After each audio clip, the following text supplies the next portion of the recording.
क्या आपने कभी सोचा है कि हमारे जीवन में होने वाली घटनाओं के पीछे क्या कोई गहरी रहस्यमयी ऊर्जा काम कर रही है? आज की हमारी इस चर्चा में हम ठीक इसी विषय पर गहराई से बात करने वाले हैं। हम उन प्राचीन ग्रंथों और स्रोतों का विश्लेषण करेंगे जो कर्म, न्याय और भाग्य के उस पवित्र संगम की बात करते हैं जिसे हम शनिदेव की ऊर्जा के रूप में जानते हैं। चलिए, बिना समय गंवाएं सीधे इस रहस्य में उतरते हैं। जरा सोचिए, क्या होता होगा जब दो अत्यंत दुर्लभ खगोलीय और आध्यात्मिक घटनाएं, शनि जयंती और शनि अमावस्या, एक ही दिन एक साथ घटित हों। मूल ग्रंथों के अनुसार ये कोई आम दिन नहीं है। ये एक ऐसा ब्रह्मांडीय संयोग है जिसके बारे में माना जाता है कि ये हमारे कर्म और भाग्य की पूरी दिशा को ही पलट कर रख सकता है। सदियों से ये रहस्य लोगों के मन में गहरी उत्सुकता जगाता रहा है। आगे बढ़ने से पहले एक बहुत बड़ी गलतफहमी को दूर करना जरूरी है। अक्सर समाज में ये माना जाता है कि शनिदेव सिर्फ भय और दंड लेकर आते हैं, है ना? लेकिन दिलचस्प बात यह है कि जिन मूल पाठों का हम विश्लेषण कर रहे हैं वो इस धारणा को पूरी तरह से नकार देते हैं। उनके अनुसार शनिदेव का असली स्वरूप हमें डराना बिल्कुल नहीं है, बल्कि वो तो एक अत्यंत निष्पक्ष और शांत न्यायाधीश की भूमिका निभाते हैं। इसीलिए उन्हें कर्म फलदाता कहा जाता है। अब इसका असल मतलब क्या है? सीधा सा अर्थ है एक ऐसी दिव्य शक्ति जो हमें हमारे ही कर्मों का सटीक फल देती है। स्रोत सामग्री बड़ी खूबसूरती से बताती है कि शनि देव असल में एक आईने की तरह है। वो बस हमारे कर्मों का असली सच हमें दिखाते हैं। जो इंसान सच्चाई, कड़ी मेहनत और सही रास्ते पर चलता है, शनि देव उसे जीवन की बुलंदियों तक ले जाते हैं। मतलब साफ है, वो सिर्फ सजा नहीं देते बल्कि आपकी अच्छाई और ईमानदारी का पूरा इनाम भी देते हैं। अब वापस आते हैं उस दुर्लभ संगम पर जिसकी हमने शुरुआत में बात की थी। प्राचीन मान्यताओं और ग्रंथों के अनुसार ज्येष्ठ महीने की अमावस्या के दिन ही न्याय के इस देवता का जन्म हुआ था, इसलिए इसे शनि जयंती कहते हैं। लेकिन जब ये दिन कुछ खास ग्रहों की स्थितियों के साथ जुड़ जाता है ना, तो इसका महत्व कई गुना बढ़ जाता है। ये सिर्फ एक सालाना त्योहार नहीं रह जाता। तो ये संगम इतना शक्तिशाली क्यों माना जाता है? देखिए, एक तरफ अमावस्या है, परंपराओं में इसे पितरों का दिन माना गया है, गहरे आत्मचिंतन और अपने कर्मों को तौलने का दिन। और दूसरी तरफ है शनि जयंती, यानी न्याय के देवता का जन्म और आत्मा की शुद्धि का समय। ज्योतिषीय ग्रंथों का मानना है कि जब इन दोनों का मिलन होता है तो ये अपने कर्मों को सुधारने, आत्मिक शुद्धि करने और न्याय पाने का एक बेहद शक्तिशाली समय बन जाता है। आम जीवन में इसका क्या असर होता है? ग्रंथों के अनुसार ये वो समय है जो उन लोगों के लिए एक बहुत बड़ी राहत लेकर आता है जो जीवन में लगातार संघर्ष कर रहे हैं, चाहे वो शनि दोष हो, साढ़े साती हो या ढैया। इन स्रोतों में ये साफ लिखा है कि इस विशेष संगम के दौरान सच्चे मन से की गई प्रार्थना, मंत्र जाप और दान का फल कई कई गुना ज्यादा मिलता है। ऐसा माना जाता है कि इस दौरान की गई थोड़ी सी भी सच्ची कोशिश बंद किस्मत के दरवाजे खोलने की ताकत रखती है। तो दर्शन और महत्व की बातें तो हो गई, लेकिन सवाल ये है कि इस दिन व्यावहारिक रूप से किया क्या जाए। मूल पाठ में कुछ बहुत ही स्पष्ट और क्रियात्मक अनुष्ठानों का जिक्र है। चलिए देखते हैं कि कृपा पाने के लिए इन ग्रंथों में कौन से उपाय बताए गए हैं। इन अभ्यासों के कुछ सीधे सीधे चरण बताए गए हैं। सबसे पहला निर्देश है कि सुबह स्नान करने के बाद काले या गहरे नीले रंग के कपड़े पहने जाएं। इसके बाद दूसरा कदम है किसी पीपल के पेड़ के नीचे एक दीपक जलाना। और तीसरा, जो शायद सबसे महत्वपूर्ण चरण है, वो है शनिदेव को सरसों का तेल चढ़ाना, जिसे हम तेल अभिषेक भी कहते हैं। ये वो बुनियादी कदम है जो इस विशेष संयोग का सही तरीके से लाभ उठाने के लिए एक गाइड की तरह काम करते हैं। लेकिन एक बहुत ही दिलचस्प बात यहाँ ध्यान देने वाली है।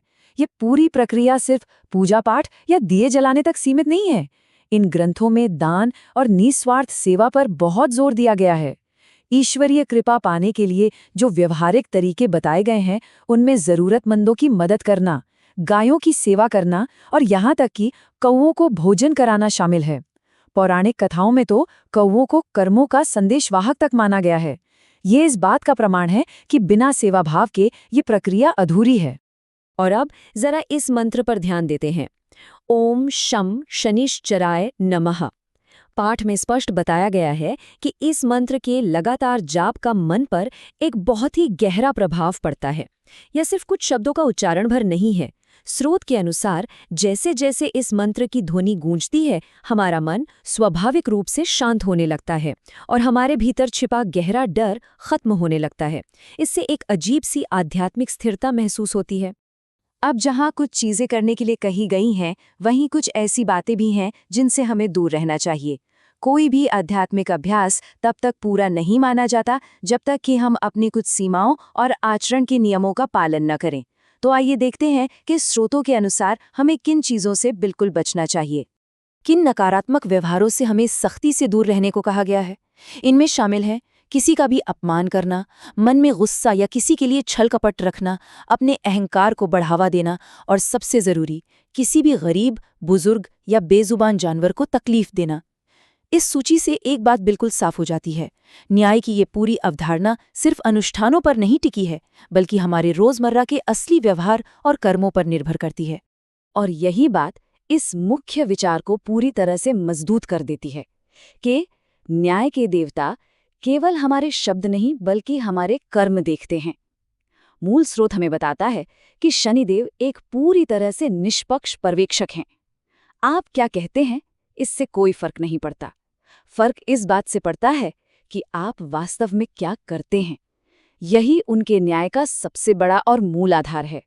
अब हम इन अनुष्ठानों और नियमों से थोड़ा ऊपर उठकर इस पूरे विश्लेषण के उस दार्शनिक हिस्से की तरफ बढ़ते हैं जो असल में कर्म और भाग्य का रहस्य है। ये वो बिंदु है जो हमें गहराई से सोचने पर मजबूर कर देता है कि आखिर ब्रह्मांड की ये पूरी व्यवस्था काम कैसे करती है। इस पूरे विषय का सबसे गहरा रहस्य दरअसल हमारी गलतफहमी और वास्तविक सत्य के बीच का अंतर ही है। जैसा कि हमने शुरू में बात की थी, एक तरफ वो डर है कि शनिदेव सिर्फ दंड देने आते हैं, लेकिन दूसरी तरफ है असली सच्चाई कि वो तो असल में मानवता को जगाने आते हैं। वो हमें ये बताने आते हैं कि हमारे हर एक कर्म का फल तय है। स्रोतों की माने तो जीवन में आने वाले संघर्ष कोई श्राप नहीं है, वो तो वक्त के साथ हमें अंदर से और मजबूत बनाने का एक तरीका है। उनका असली मकसद हमें डराना नहीं बल्कि हमें जागरूक करना है। तो फिर वो कौन से गुण हैं जो इस ईश्वरीय कृपा की गारंटी देते हैं, भले ही इसमें थोड़ा वक्त लग जाए? ये गुण हैं सच्चाई पर अडिग रहना, बिना किसी स्वार्थ के सेवा करना और अपने भीतर गहरा धैर्य रखना।